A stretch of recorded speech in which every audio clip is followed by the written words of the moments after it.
चलिए अब हम स्टार्ट करेंगे बच्चों हमारे क्रैश कोर्स जो आज स्टार्ट हुआ है बैच, उसका फर्स्ट लेक्चर। ठीक है बच्चों, देखो क्रैश कोर्स में आपको थोड़ी स्पीड बना के रखनी है, एनसीईआरटी की एक एक लाइन पढ़नी है और जो भी डाउट आपका हो, ठीक है, आप लोगों ने वो मेरे से ले लेना है।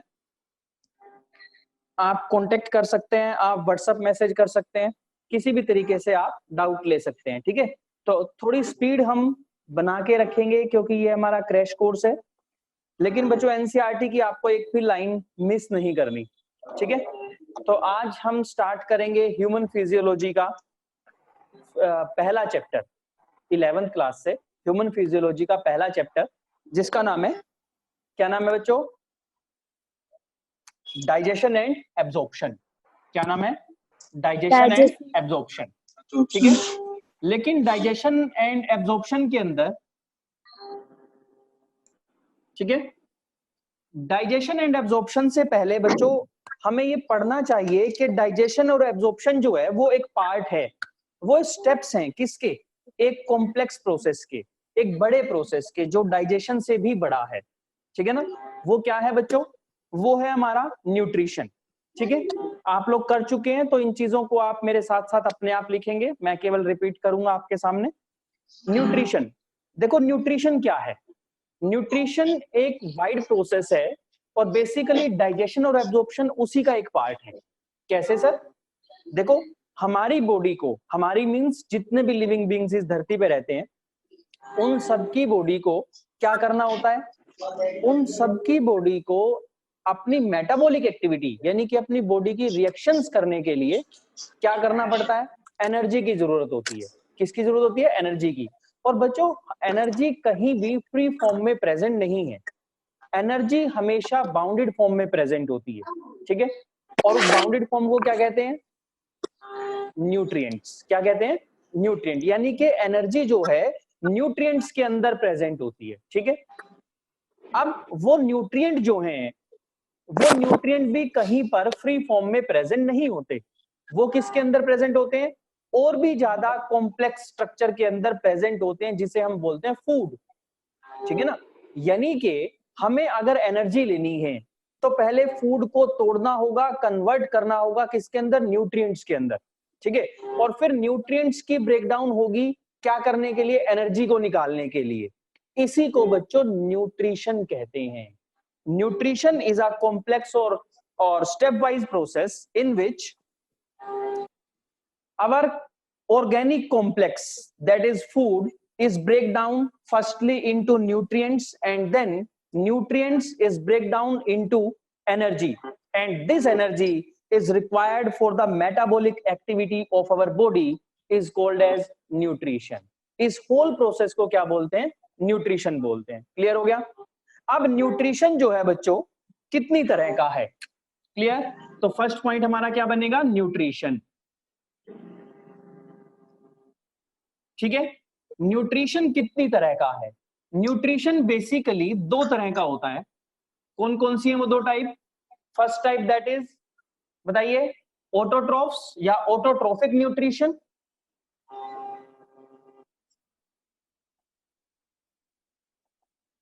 Autotrophic nutrition.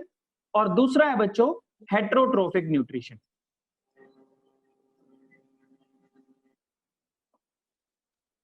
क्लियर है? तो ऑटोट्रोफिक न्यूट्रिशन जो है उसमें हम लोग क्या करते हैं? ऑटोट्रोफिक न्यूट्रिशन में ऑर्गेनिज्म, जो भी ऑर्गेनिज्म इसके अंदर होगा, वो अपना खाना, अपना फूड की प्रिपरेशन खुद करता है। ये तो छोटी क्लासेस की डेफिनेशन है, आपको पता है। और हाँ बच्चों, अगर आप इन लेक्चर्स को डिटेल में पढ़ना चाहते हैं, ठीक है, तो मेरे YouTube चैनल पर भी आप जाकर के पढ़ सकते हैं, जिसका नाम क्या है, अगर आप उसको बिल्कुल रोक रोक के लिखना चाहते हैं, क्योंकि ये आपके लिए छोटी बातें हो गई हैं, क्योंकि आप क्रैश कोर्स है, आपका 11th क्लास के बच्चे नहीं है आप। ठीक है ना, तो मेरे YouTube चैनल का नाम है बायो वाले कौशिक सर। ठीक है ना, वहां पर सीक्वेंशियल फॉर्म में ये लेक्चर्स पड़े हुए हैं, बायो वाले कौशिक सर। ठीक है, चलिए, तो ऑटोट्रोफिक न्यूट्रिशन की अगर मैं बच्चों बात करूं सबसे पहले, तो ऑटोट्रोफिक न्यूट्रिशन जो है उनके अंदर है जो अपना खाना खुद बनाते हैं। और अपना खाना बच्चों दो तरीके से बनाते हैं। इसीलिए हमने इनको दो पार्ट में डिवाइड कर दिया। कौन कौन से?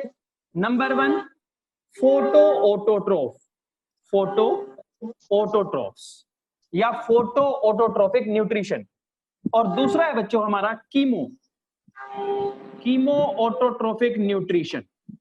ठीक है बच्चों, अब देखो नाम से ही पता चल रहा है फोटो ऑटोट्रोफिक न्यूट्रिशन, यानी कि फोटो माने सनलाइट, यानी कि जिस न्यूट्रिशन के अंदर, जिस प्रोसीजर के अंदर सनलाइट का यूज होगा उसे हम क्या बोलते हैं? फोटो ऑटोट्रोफिक न्यूट्रिशन बोलते हैं, यूज सनलाइट। ठीक है ना, यूज सनलाइट। क्लियर? और देखो कीमो, कीमो माने केमिकल, फोटो माने सनलाइट। ठीक है ना, कीमो माने केमिकल। ये कभी भी यूज नहीं करते किसको? सनलाइट को, ये केवल केमिकल्स को यूज करते हैं। ठीक है ना, they don't use, no use of sunlight. Clear है बच्चों, ये कभी भी सनलाइट को यूज नहीं करते। ठीक है ना, इसमें हमारे कौन आ जाएंगे? ग्रीन प्लांट, और इन्हें क्या बोलते हैं? फोटोसिंथेटिक ऑर्गेनिज्म बोलते हैं। क्या बोलते हैं? Photosynthetic, photosynthetic organism. ठीक है, और ये कौन है? कीमोसिंथेटिक, इनको क्या कहेंगे? Chemosynthetic organism. लेकिन दोनों के दोनों क्या कहलाएंगे? दोनों के दोनों प्रोड्यूसर कहलाएंगे।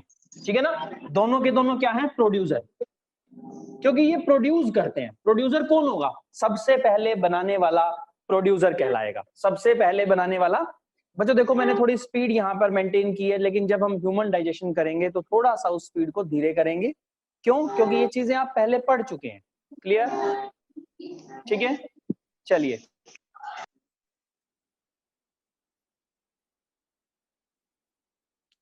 तो ये हो गया हमारा प्रोड्यूसर। अब बच्चों यहां पर एक मैं मेजर पॉइंट आपको बताता हूं। देखो यहां पर क्या होगा? वाटर यूज होगा।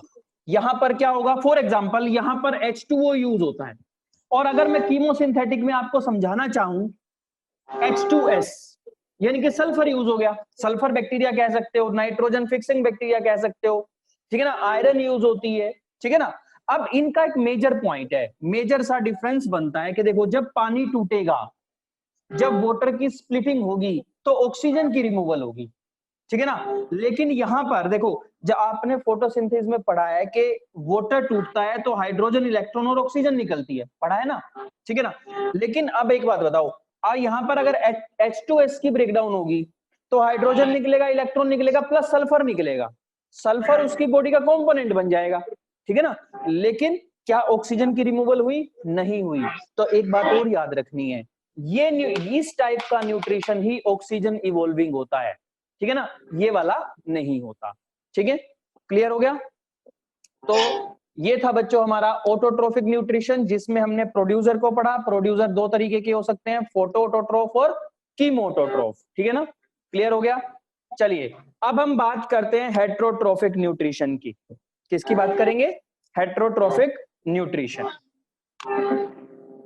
हेट्रोट्रोफिक न्यूट्रिशन जो है बच्चों वो होता है जिसमें ऑर्गेनिज्म अपना खाना खुद नहीं बनाते और दूसरों पर डिपेंड रहते हैं, और बेसिकली ऑटोट्रोफ्स पर डिपेंड रहते हैं डायरेक्टली और इनडायरेक्टली। ठीक है, चलिए हेट्रोट्रोफिक न्यूट्रिशन। ठीक है ना, हेट्रोट्रोफिक न्यूट्रिशन जो है सेकंड टाइप है हमारे न्यूट्रिशन की, जिसमें ऑर्गेनिज्म अपना खाना खुद नहीं बनाते। ठीक है ना, और जो बच्चों ये हेट्रोट्रोफिक न्यूट्रिशन है ये कितनी तरह का होता है? बेसिकली ये तीन तरह का होता है। कौन कौन सी है वो तीन?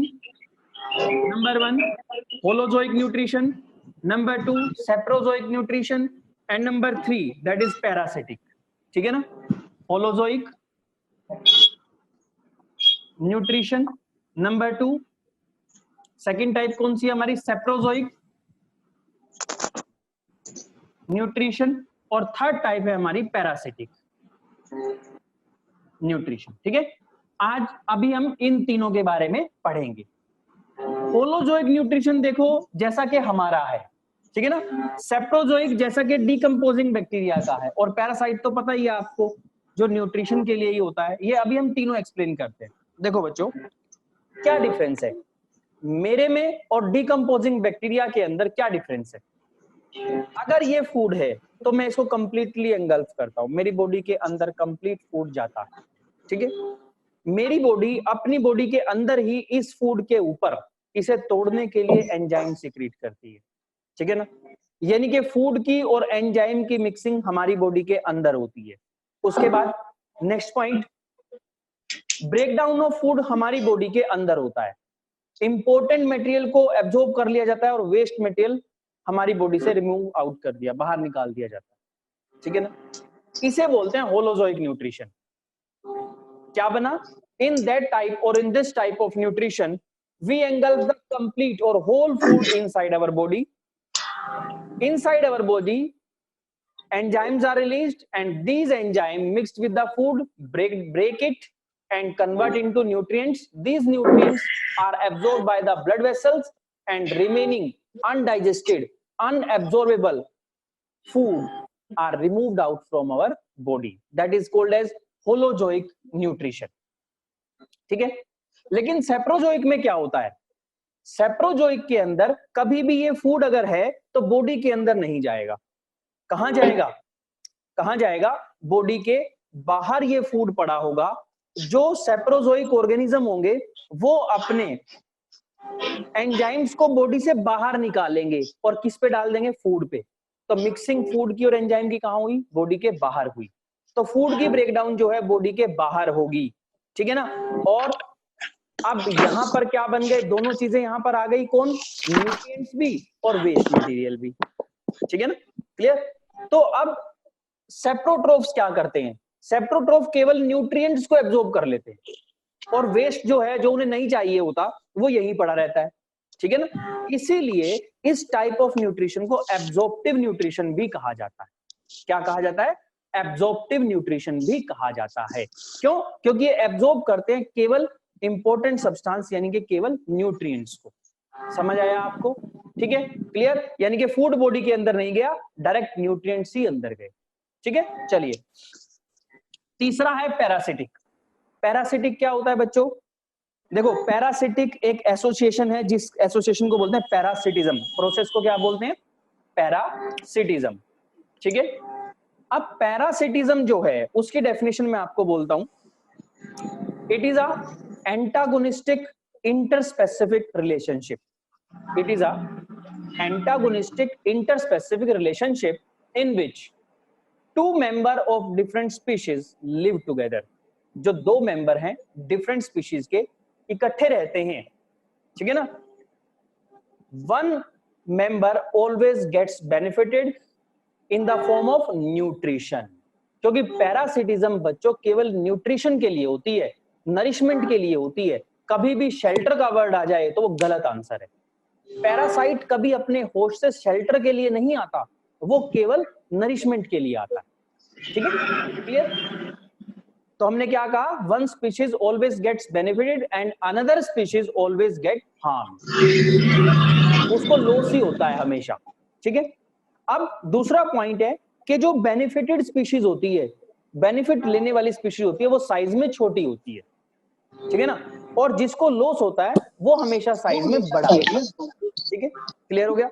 अब उसके बाद जो स्मॉल साइज ऑर्गेनिज्म है जो कि बेनिफिट लेता है वो हमेशा पैरासाइट कहलाता है, और जो बड़ा ऑर्गेनिज्म होता है साइज में, जिसको हमेशा लॉस होता है, वो हमेशा क्या कहलाता है? होस्ट कहलाता है, ठीक है। अब आपको पता है कि पैरासाइट की लोकेशन इन और on our body.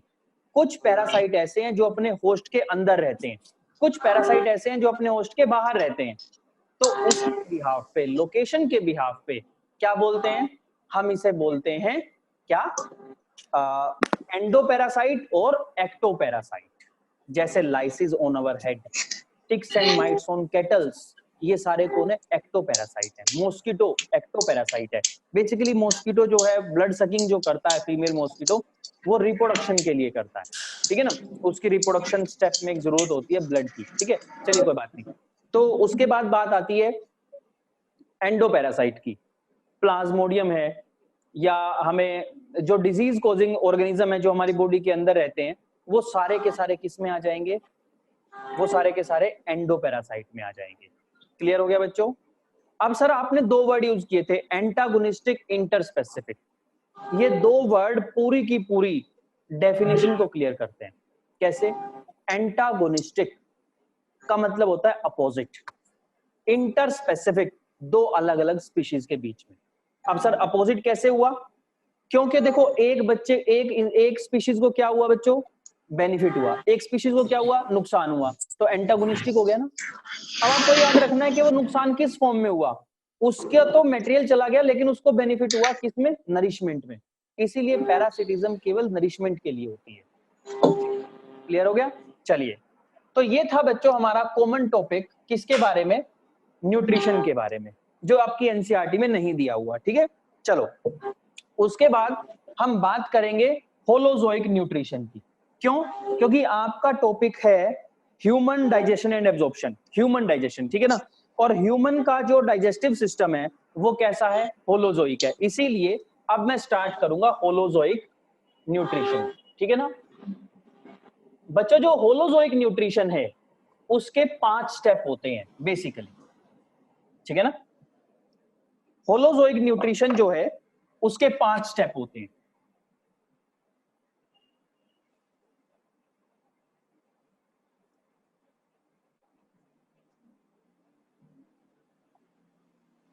Holozoic nutrition, इसके 5 स्टेप होते हैं। कौन कौन से? नंबर 1 इंजेशन, ठीक है। Number 1 ingestion. Number 2 that is ingestion के बाद हमने खाना अंदर खाया, अब क्या होगा? टूटेगा, digestion. Number 3 absorption. Number 4 that is assimilation. Number 4 absorption and assimilation. And number 5 that is egestion, ठीक है ना। तो क्या हो गया? एसिमिलेशन,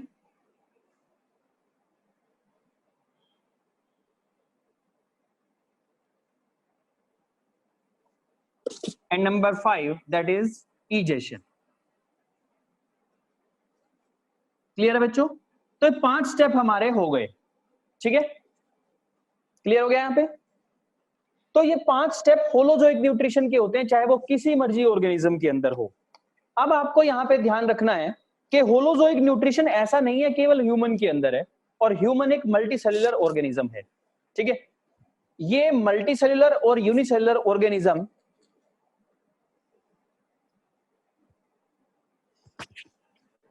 ये जो हमारा ऑर्गेनिज्म है, मतलब मल्टीसेल्युलर और यूनिसेल्युलर, इन दोनों के अंदर क्या होता है?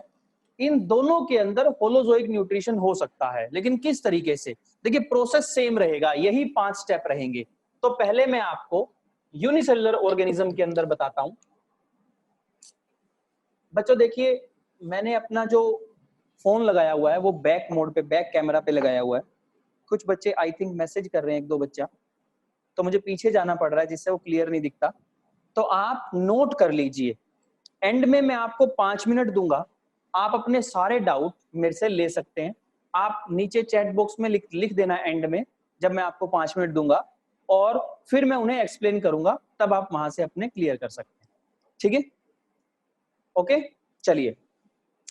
तो अगर मैं बात करूं होलोजोइक इन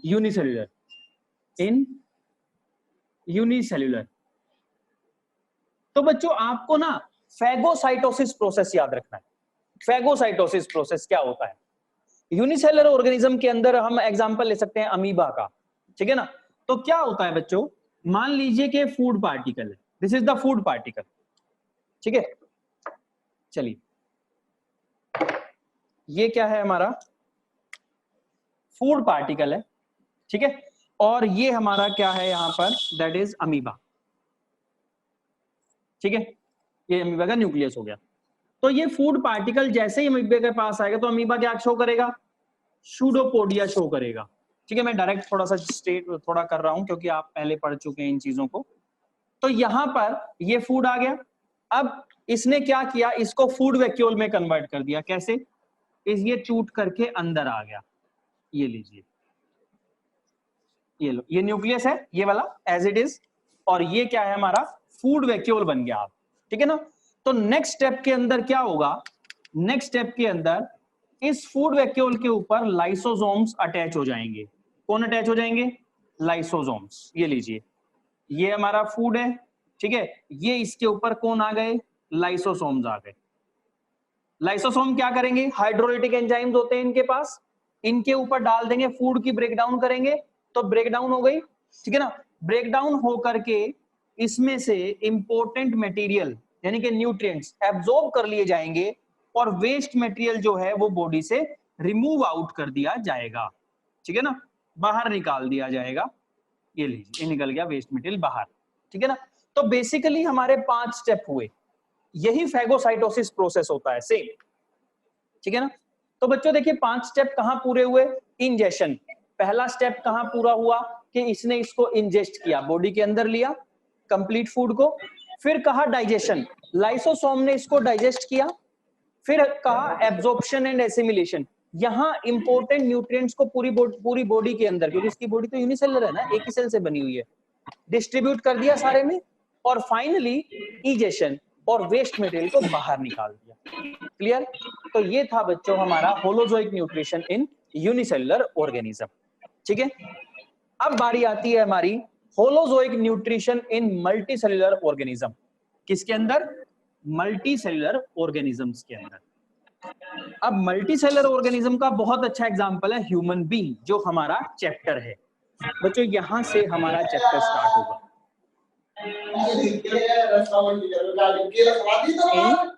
ह्यूमन बीइंग्स, ठीक है ना?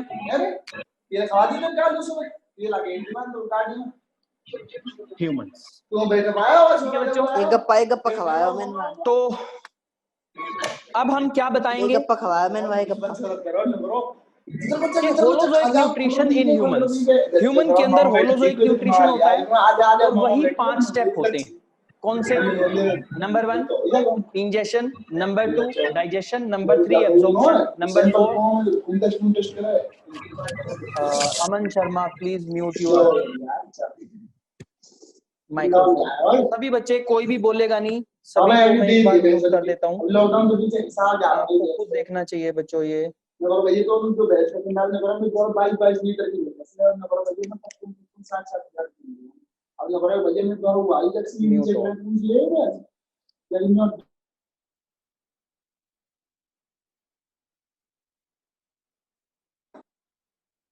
सभी के फोन म्यूट हो गए?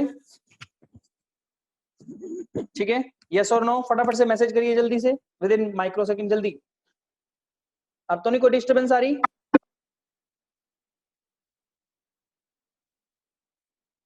चलिए, अब नहीं आ रही। ओके, चलिए। तो बच्चों ह्यूमंस के अंदर जो स्टेप देख लिया आपने, 5 स्टेप, लेकिन चैप्टर का नाम है डाइजेशन एंड एब्जॉर्प्शन, क्योंकि मेजर फोकस 2 चीजों पे किया गया। कौन सी पे? डाइजेशन एंड एब्जॉर्प्शन पे। ठीक है, चलिए। तो अब हम बात करेंगे कि ह्यूमन के अंदर जो डाइजेशन है, सबसे पहला क्या है? होलोजोइक न्यूट्रिशन है। ठीक है, और हमारा डाइजेशन कैसा है? सबसे पहला वर्ड आपने यूज, 2 वर्ड आपने सुने हैं बच्चों डाइजेशन से related. Number 1 intercellular and number 2 intracellular. सुने हैं ना बच्चों? आप लोग कंफ्यूज रहते हैं इन 2 वर्ड्स के अंदर। कौन कौन से हैं वो 2 वर्ड? Inter and intracellular. बच्चों इंटरसेल्युलर, इंटर का मतलब, अगर कहीं पर इंटरसेल्युलर वर्ड आए यानी कि एक सेल के अंदर, अगर ये एक सेल है, ठीक है ना, तो इसके अंदर का डाइजेशन, जैसा कि अभी आपने अमीबा के अंदर देखा था। ठीक है ना? और इंट्रासेल्युलर का मतलब क्या होता है बच्चों? कैसा होता है बताओ? ये होता है 2 सेल्स के बीच में। किसके बीच में होता है? 2 सेल्स के बीच में, यानी कि जो बीच में खाली जगह है उसमें होता है ये। ठीक है बच्चों, क्लियर हो गया? तो ऐसा क्यों हुआ सर? देखो, अगर ये हमारी एलिमेंट्री कैनाल है, ये एलिमेंट्री कैनाल है, ठीक है ना, और बच्चों ये इसकी लेयर्स हैं एलिमेंट्री कैनाल की, ये लो मैं यहाँ पे इसे ऐसे कर देता हूं, ये पाइप हो गई ना हमारी, ठीक है ना, ये इस तरह से, ठीक है। तो ये ल्यूमन हुआ, यहां पर ल्यूमन, और यहां पर हमारी सेल्स प्रेजेंट है। मैं जानबूझकर कहीं कहीं लगा रहा हूं क्योंकि मैं ग्लैंड सेल को रिप्रेजेंट कर रहा हूं। अब ये ग्लैंड सेल क्या करेंगी? अपने एंजाइम्स को सिक्रीट करेंगी यहां पर, कहां पर? फ्री स्पेस में, ठीक है ना, क्लियर हो गया? फ्री स्पेस के अंदर क्या करेंगी? सिक्रीट कर देंगी, जिससे क्या होगा? हमारा फूड ल्यूमन में आएगा और यहां डाइजेशन होगी। यानी कि अगर ये एक पाइप है तो यहां पर सेल्स प्रेजेंट है और फूड है यहां पर खाली जगह में। तो जब फूड यहां पर आएगा तो ग्लैंड यहां से अपने सिक्रीशन को यहां सिक्रीट करेंगी फ्री स्पेस में, जहां फूड प्रेजेंट होगा। तो फूड की डाइजेशन बेसिकली कहां हुई? फ्री स्पेस में हुई, सेल के अंदर तो नहीं हुई ना। इसीलिए हमारा डाइजेशन कैसा है? इंट्रा सेल्यूलर है, और इसी को हम एक्स्ट्रा सेल्यूलर भी बोलते हैं। क्या बोलते हैं? एक्स्ट्रा सेल्यूलर, ठीक है। तो पहला वर्ड क्या हुआ बच्चों? हमारा एक्स्ट्रा सेल्यूलर डाइजेशन है हमारे अंदर, ठीक है। और इस डाइजेशन को करने के लिए क्या प्रेजेंट है? Alimentary canal. क्या प्रेजेंट है? एलिमेंट्री कैनाल, ठीक है। लेकिन आपको इस तरह से नहीं पढ़ना, ठीक है। चलिए अब हम बात करेंगे डाइजेशन के लिए ह्यूमन बॉडी के अंदर क्या है। ह्यूमन बॉडी के डाइजेस्टिव सिस्टम को हमने क्या किया? दो पार्ट में डिवाइड कर दिया। digestive system of human beings is divided into two parts. Number one, digestive tract,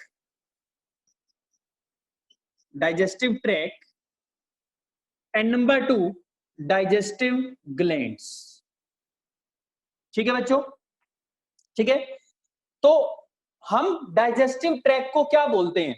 digestive track का नाम है बच्चों एलिमेंट्री कैनाल। क्या नाम है? एलिमेंट्री कैनाल, ठीक है। अब alimentary canal is called as,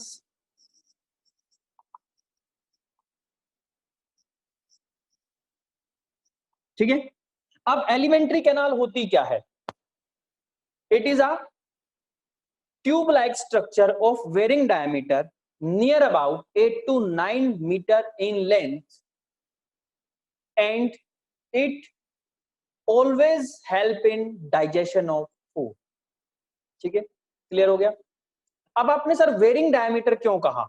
क्योंकि अलग अलग ऑर्गेनिज्म के अंदर ये अलग अलग होती है। जैसे कि अगर हम कार्निवोर्स और अगर हम बात करें कार्निवोर्स की और हार्बीवोर्स की, तो कार्निवोर्स के अंदर इसका साइज छोटा होता है और हार्बीवोर्स के अंदर इसका साइज बड़ा होता है। और उसके अंदर भी कहीं पे इसका साइज कैसा है, कहीं पे कैसा। देखिए अगर हम बात करें बकल कैविटी की, तो यहाँ पे ओपन हो गई। फिर उसके बाद कौन आया? फेरिंग्स। फिर उसके बाद इसोफेगस, पतली पाइप हो गई। स्टमक फिर से एक पाउच लाइक स्ट्रक्चर हो गया। फिर ड्यूडेनम, पतली पाइप निकल गई, ठीक है ना, जूजेनम, इलियम, और फिर लार्ज इंटेस्टाइन थोड़ी उससे थोड़ी मोटी हो गई, ठीक है ना। तो इसीलिए हम इसे वेरिंग डायमीटर बोलते हैं, ठीक है, क्लियर हो गया? चलिए तो अब हम नोट करेंगे एलिमेंट्री कैनाल के पार्ट जो आपने बच्चों पहले भी पढ़े हुए हैं। Number one, mouth. Number two, दूसरा पार्ट है हमारा, that is the buccal cavity. Third part है बच्चों हमारा बकल कैविटी के बाद, that is the pharynx. Fourth part है हमारा फेरिंग्स के बाद। नेक्स्ट पार्ट क्या आएगा बताइए? इसोफेगस।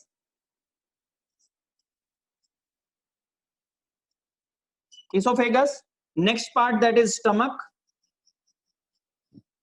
स्टमक के बाद स्मॉल इंटेस्टाइन, और फिर आ जाएगा हमारा large intestine and anus. Large intestine और लास्ट है एनस। यही है बच्चों। अब स्मॉल इंटेस्टाइन के तीन पार्ट होते हैं, वैसे तो स्टमक के भी होते हैं, वो हम बाद में करेंगे स्टमक के स्ट्रक्चर के साथ। स्मॉल इंटेस्टाइन का पहला पार्ट है बच्चों ड्यूडेनम, ठीक है। दूसरा पार्ट है बच्चों जुजिनम। दूसरा पार्ट क्या है? जुजिनम। और तीसरा पार्ट क्या है बच्चों, third part, that is the ilium. ठीक है, इसी तरह लार्ज इंटेस्टाइन के भी क्या है, 3 पार्ट है, कौन कौन से, caecum, colon and rectum. Sikkim,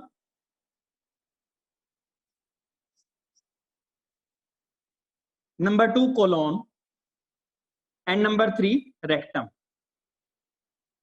ठीक है, ये चीजें तो बच्चों कॉमनली आपको पता ही है पहले से ही, लेकिन आपको ध्यान जो रखना है वो ये रखना है, जैसे आप डायग्राम बनाते हैं किसका, एलिमेंट्री कैनाल का, तो उसमें ना क्वेश्चन जो समझाने का डायग्राम में आप छोटी क्लासेस से पढ़ते आ रहे हो, लेकिन उसमें जो मेजर अब आपको ध्यान रखना है किस कॉन्सेप्ट पे, क्योंकि आप क्रैश कोर्स कर रहे हो, नीट का एंट्रेंस देने वाले हो। कई बार क्या होता है कि जो हमारे स्फिंक्चर्स हैं, जो हमारी वॉल प्रेजेंट होती हैं, वो उनसे बहुत सारे क्वेश्चन आते हैं। फॉर एग्जाम्पल मैं आपको क्वेश्चन बताता हूं कि कॉमन बाइल डक्ट कैसे बनती है, कॉमन बाइल डक्ट कैसे बनती है। ठीक है, अब कॉमन बाइल डक्ट बच्चों 2 डक्ट के मिलने से बनती है।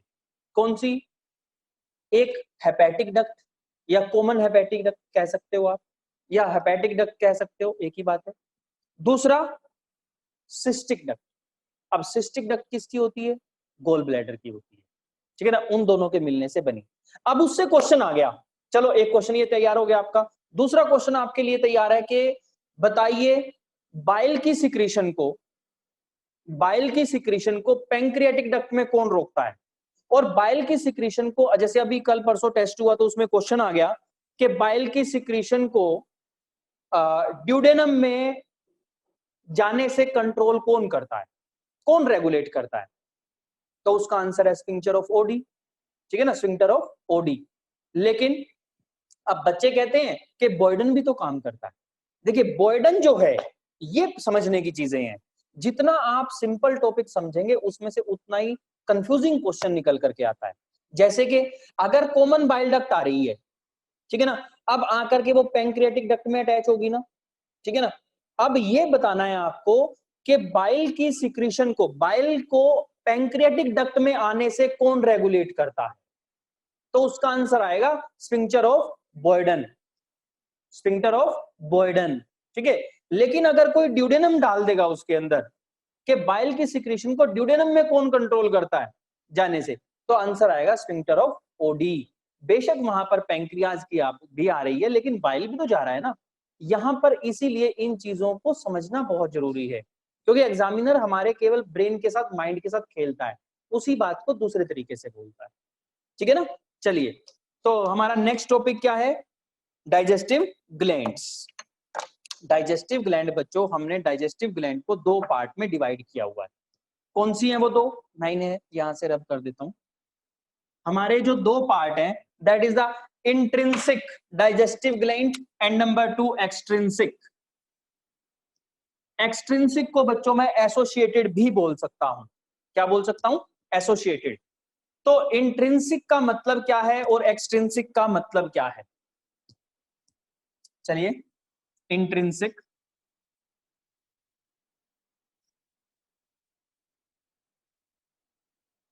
And number 2 extrinsic. इंट्रिंसिक का मतलब है बच्चों जो हमारी एलिमेंट्री कैनाल के अंदर हैं, यानी कि एलिमेंट्री कैनाल का भी पार्ट है और ग्लैंड का काम भी करती हैं। और वो कौन कौन है, वो नंबर में बच्चों हमारी 2 हैं। नंबर 1 कौन है, स्टमक, स्टमक। अब क्वेश्चन आ गया कि सर स्टमक ग्लैंड का काम भी करती है, तो स्टमक के अंदर ऐसी कौन सी सेल हैं जो ग्लैंड का काम भी करती हैं, तो आपको यहां पर मेंशन करना है बच्चों गैस्ट्रिक ग्लैंड्स। कौन सी, गैस्ट्रिक ग्लैंड, गैस्ट्रिक ग्लैंड्स। ठीक है, अब गैस्ट्रिक ग्लैंड जब हम पढ़ेंगे तब हम बताएंगे कि बेसिकली 3 तरह की होती हैं। वैसे तो और भी बहुत सारी ग्लैंड्स होती हैं, जी सेल, एर्गेंटाफिन सेल जिन्हें हम बोलते हैं, लेकिन बेसिकली जो मेजर पार्ट है वो 3 तरह की होती हैं जो कि डाइजेशन में हेल्प करती हैं। वो कौन कौन सी हैं हमारी, बताओ फटाफट से, तीनों याद हैं, चीफ सेल, पेप्टिक सेल, है ना, ऑक्जेंटिक सेल और goblet cell. HCl secretion, pepsinogen secretion, prorennin secretion और म्यूकस सिक्रीशन। पढ़ा रहा है ना हमने, आगे करेंगे हम लोग। चलिए, स्टमक के बाद बच्चों हमारा दूसरा इंट्रिंसिक जो ग्लैंड है वो कौन है? That is small intestine. Small intestine. अब स्मॉल इंटेस्टाइन के अंदर ग्लैंडुलर पोर्शन कौन सा है सर? स्मॉल इंटेस्टाइन के अंदर जो ग्लैंडुलर पोर्शन है that are the crypts of Lieberkuhn. Mention करेंगे crypts of Lieberkuhn. Crypts of Lieberkuhn, ठीक है बच्चों, क्रिप्ट्स ऑफ लिबरखुन, ठीक है। तो ये हमारी दो जो हैं इंट्रिंसिक ग्लैंड हैं, ठीक है। अब बात करते हैं एक्सट्रिंसिक की। एक्सट्रिंसिक में बच्चों हम एसोसिएटेड ग्लैंड भी बोल सकते हैं, क्योंकि ये हमारे डाइजेस्टिव ट्रैक्ट से बाहर का पार्ट है, इसीलिए इन्हें एक्सट्रिंसिक कहा गया। और वो कौन कौन सी हैं? Number 1 salivary gland, number 2 liver and number 3 pancreas. कौन कौन सी हैं? Number 1 salivary gland, number 2 liver and number 3 pancreas. ठीक है बच्चों, क्लियर हो गया यहां तक? Salivary gland, liver and pancreas, clear है यहां तक? चलिए, तो बच्चों अब जो हमारा नेक्स्ट टॉपिक स्टार्ट होगा वो होगा डायग्राम सेट। ये करेंगे हम नेक्स्ट लेक्चर के अंदर, ठीक है। ये पढ़ेंगे हम कल। आपको क्या करना है? आपको डायग्राम बनाना है खुद और उसके लेबलिंग करनी है। कल मैं भी आपके सामने करूंगा, लेकिन उससे पहले आपने अपनी कॉपी पे करके रखनी है, ताकि हम एक एक पोर्शन को कवर करें। क्रैश कोर्स में बच्चों एक भी पोर्शन, एक भी पॉइंट हम लोग नहीं छोड़ेंगे, ठीक है। तो अभी हमारे पास थोड़ा टाइम है, तो हम क्या करते हैं, सबसे पहले हमारा माउथ और बकल कैविटी स्टार्ट करते हैं, क्योंकि माउथ जो है फर्स्ट पार्ट है हमारा, क्योंकि इसमें हम सबसे पहला पार्ट है लिप्स, ठीक है ना। तो लिप्स क्या होते हैं, उसके अंदर हम एक मेजर वर्ड यूज करते हैं मसल का। लिप्स बच्चों हमारे पेयर में प्रेजेंट है, ओपनिंग ऑफ द माउथ है। माउथ होता क्या है? It is a transverse slit, ठीक है ना। ट्रांसवर्स पोर है एक। ट्रांसवर्स का मतलब क्या है? लॉन्गिट्यूडनल नहीं है, ऐसे नहीं है, ऐसे है, दैट इज अ ट्रांसवर्स, ठीक है ना। चलिए, तो उसके अंदर क्या है? दो लिप्स ने ये ओपनिंग दी है। लिप्स क्या है? सॉफ्ट है, मूवेबल है, ठीक है, और क्या काम करते हैं?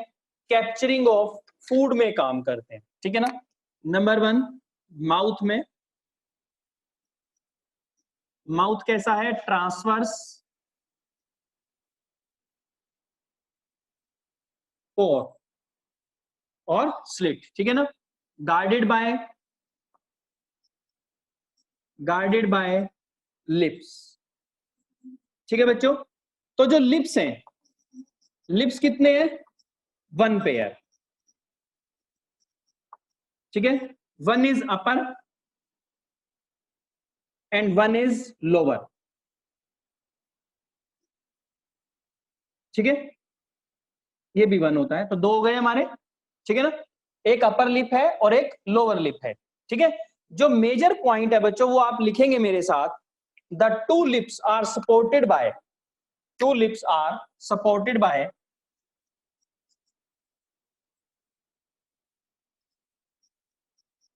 एक मसल है, कौन सी? लिखो, orbicularis oris muscle, ARBI, orbicularis oris, ORIS, oris muscle, ठीक है। ये मेजर पॉइंट है, ठीक है ना। आर्बिकुलरिस ओरिस मसल, और काम क्या है? ये लिप्स जो हैं कैप्चरिंग ऑफ फूड में हेल्प करते हैं, ठीक है। तो ये था बच्चों यहां तक का हमारा आज का टॉपिक। नेक्स्ट करेंगे हम कल। आप डायग्राम बना करके लाएं, आप आगे के क्वेश्चन भी रेडी रखें, ठीक है ना, ताकि जो आगे वाले कॉन्सेप्ट में आपको मेरे से क्वेश्चन पूछने हैं वो भी पहले ही तैयार रखें, ताकि हम सबके सब क्वेश्चंस को डिस्कस करें, ठीक है। तो अभी अगर आपके डाउट्स हैं या कोई क्वेश्चन आप पूछना चाह रहे हैं, तो आप में मुझे चैट बॉक्स में मैसेज करके पूछ सकते हैं।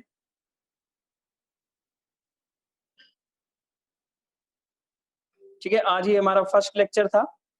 इसके बाद हम कल डिटेल में थोड़ा फास्ट स्पीड के साथ और भी टॉपिक हम लोग कवर करेंगे।